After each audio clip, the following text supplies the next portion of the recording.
Let's start. So I'll speak about mutual knowledge base. Originally, I planned for something like a talk of 10 minutes, but You prepared what? I asked for lightning talk when I applied. Oh, really? I haven't seen that. Okay, Yes. yeah, you can do just 10 minutes. So, okay. but I extended it because, I got more time. Okay, so I'll speak about mutual knowledge base. So first, the MKB itself, and then the second part will be the extension of this talk.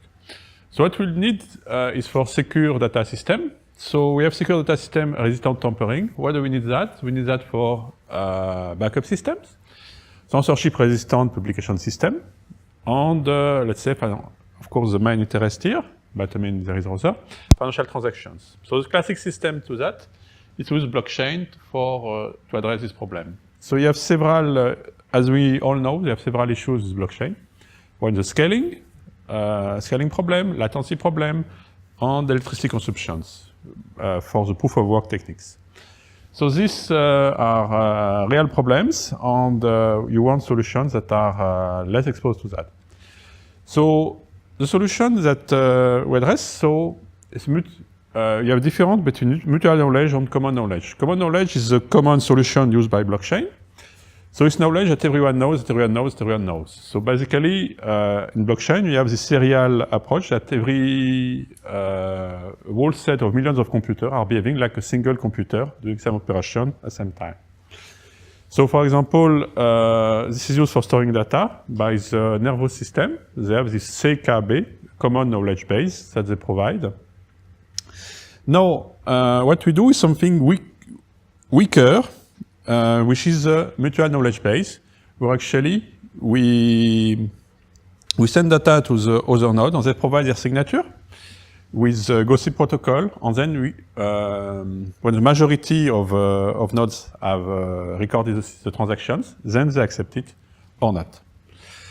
So mutual knowledge is weaker than common knowledge, and it cannot prevent double spending. But what it can do is that it can detect it.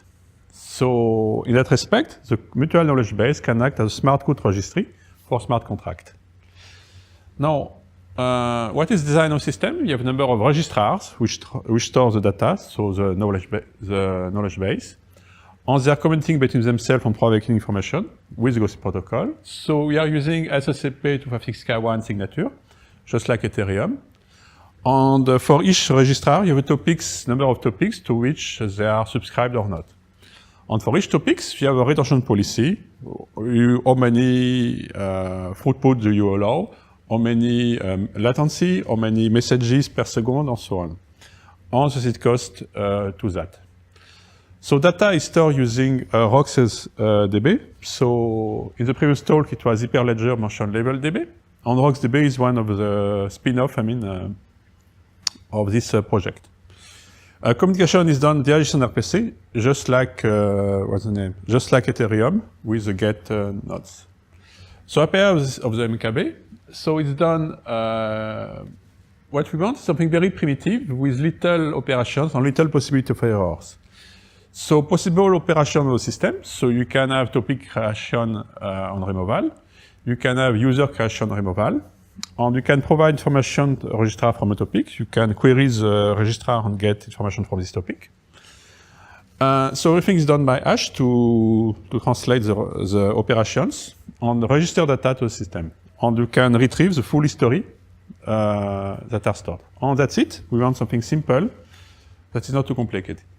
So how do you do communication between systems? So you have this distributed hash table. If you use BitTorrent, then you know, if you know a little bit of the protocol. You have every node that's as an address. You put this address, which are, let's say, IP address, so it will be a long byte. And then you put that in a circle, all around, and then you go by digit. So you want to make the communication to work efficiently.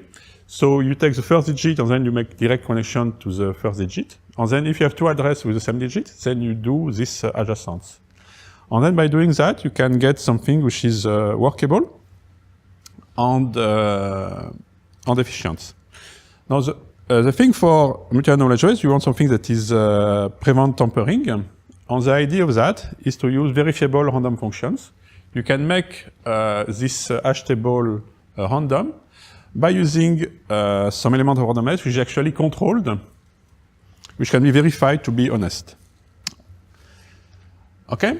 Now, if you have a number of 100 of registrars, then you have some scaling problems to that. So the idea to deal with that is to use a committee. So a large number, what is a committee? So you take a subset, let's say from 100 to 4 or 7 registrars, which compete. Now, how to make the committee? What you want is that it is done honestly, because it's always a problem when you have a group of people, when you make the committee, or you make it to be honest. And the idea is to use verifiable random functions. What is that? So it's a function that provides some random number, but of course everybody can compute a number and you don't know if it is honest or not. And the idea is it provides certificate of the number that it is computed correctly, and there is no tampering. So, and then this provides a framework for computing the committee. So every node computes its hash, its hash within the secret key, for example. And then from the hash, you take the k lowest hashes that you get, and then you get your committee.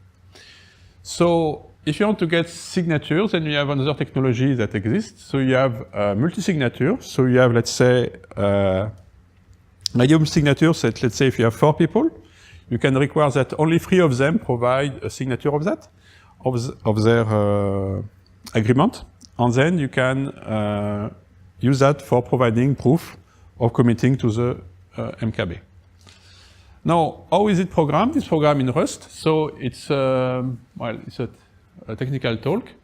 So it's a language that was designed as originally by Mozilla, because they were not happy with C++. And it has the same design goal. So it's relatively fast. So it has 0 cost abstractions. And in many ways, it's a nicer C++. So you have clearer error message. You can get very deep analysis of what's happening. You can get higher safety. So you can get, what's the name? You can avoid a whole class of error, like mutex error, with this language. And you have several advanced notions for the networking. So it's used by Tor. Tor is programmed in many ways in Rust, by Dropbox, Nervos, Mozilla. So it's especially strong in cryptography, so internet protocols, and it's very adequate for several works. So you have several cryptocurrencies on framework usage. You have Nervos, MedSafe, Polkadot, Zcash, GreenQuant, and so on. So it's a fairly big ecosystem. Now, the second part, I want to speak about the context in which the MKB was introduced. What do we want to do with it? So it's part of the company Alacris, where I am part.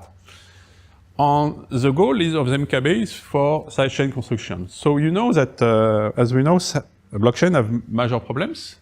So you have a small number of transactions, 7 to 15 for Bitcoin, Ethereum. So there was, of course, a talk today by with Ethereum 2.0, which is supposed to address that problem.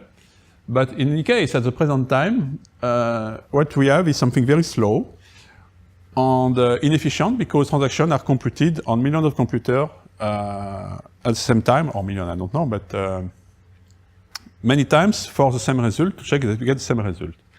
So the idea of sidechain is to subset of that and to apply for the main chain only when you have major transactions which are done. So the idea is that the main operations are done in no, the text is not correct.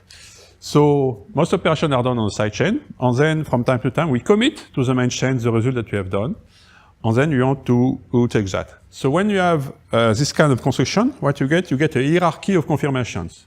You have the first level, you have confirmation from the sidechain that your transaction has been done correctly. And then the highest level, then you have transaction has been committed to the Ethereum blockchain. So what you want something intermediate in order to, let's say you have some power down and you want to resuscitate your system. And this is where the MKB goes right in to provide this reliable storage system that you can level up. Okay? So then you get this sidechain operator, which are connected here. The sidechain client communicates with it, and then a mutual knowledge base center where the registrars are used to store the data. Okay, so the sidechain is programmed in another language. It's very rarely used in blockchain application. This is language OCaml. So what kind of language it is? It's a functional programming language, which is a natural fit with immutable nature of a blockchain. I don't know how many of you are programmers, but in functional programming, you don't modify the state. You produce a new object, and then you have a sequence of states that correspond. And it's exactly the structure that we have in blockchain. So it is simpler to use than Haskell or Scala, and it's similar actually to F# on the .NET platform. Actually, Microsoft copied, in many ways, they copied OCaml to develop it on .NET. So it has reasonable programming system, and it's reasonably fast. So one of the big arguments people had against this kind of language is that they were, okay, very nice, but very slow. And they are slower than C++, but they are not that bad.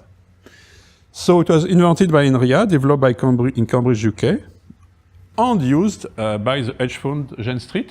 And altogether, they collaborate quite nicely, and the language is nicely progressing. And it's very adequate for writing compilers, so which actually gets me right into the next slides, to the future project of the company, because what you want to do with something truly innovative is a domain-specific language. So, as we know, programming DApp is entered by several problems. You have safety is hard to get with existing language. You can, in Solidity, in this conference, I spoke to many people, and nobody told me, oh, Solidity is a very nice language, and so on. So it has plenty of problems. And you can get things wrong quite easily. So no safety means no user, and no user means no money. No money means no development for DApp, which at the present time are not as developed as you would expect. So domain-specific language would address that, and you will combine to Solidity or to another smart contract language. A DSL might be better than a library. So library will be the classical solution to this kind of problem. So, but the problem with library is that you have to respect the invariant of the library in order to get what you want. So if you don't respect the API of the library, then you get, can get anything basically. So the problem of that approach is that it links complexity of the applications to the application and makes security harder to ensure because the application itself becomes part of the problem. So verification, you cannot, when you have a code, suppose that you have programmed your code, you are happy with it, but you want to have a proof that it's correct. If you want to get a proof that the code is correct, then you cannot get that starting from your application. You need actually to do right from the start, you need to design your system in order to be verifiable and correct. So this is what we want to do.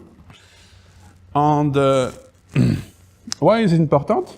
The important fact is that bugs that are acceptable, let's say on a web page, you get character wrong or something like that, it's really not dramatic. But if you have a blockchain app, then which are transmitting actually money, then it becomes far more critical because then you can lose money and this becomes a very big problem. So in order to avoid these bugs in programming, so you have many different techniques. So you have static type analysis. I mean, let's say C++, so you have this kind of checks.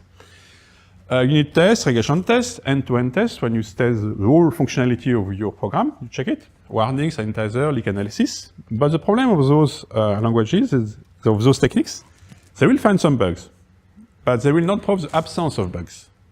And that's a major problem. So people sometimes say that, okay, we have to accept that bugs exist and that's part of life and we cannot do anything about that. But if you think about it, this thinking, you want to say, you have to accept, let's say that if I open a book of mathematics, there can be error at any page. And in a way, we know it's wrong because you have plenty of books which are absolutely no error. You can check and it's all correct. And what happens is that there is a moment in mathematics to make mathematical proof correct, to write proof on computer, and then to check the proof is correct. And we can do the same for program, because a computer program is actually the same as a mathematical proof. So the technique for that is a proof system. So you have the Coq proof system, allows to write proof together with a program. So you can write the program, and then in Rust or in C or whatever, together with a proof that it's correct. So this method works to, This method works, but it's relatively expensive. Another alternative, if you are not, if this is too hard for you, is to use verifiers. What is a verifier? So it is something that takes a program and checks that it respects the conditions that you want it to exist. So you have Microsoft develop Z3, which actually does exactly that, and allows to find proof of some object. Now, the problem of that is that it's not systematic. Sometimes it works, sometimes it does not work. Because you're asking a program to to resolve mathematical problems. So it cannot work all the time, but sometimes it works. So that's the end of my talk. So the software of this that we do is available on GitHub. So technical note, the code is written in Solidity for a smart contract on the AVM. So the sidechain manager and sidechain client are in OCaml. The mutual knowledge base itself is in Rust, as I documented.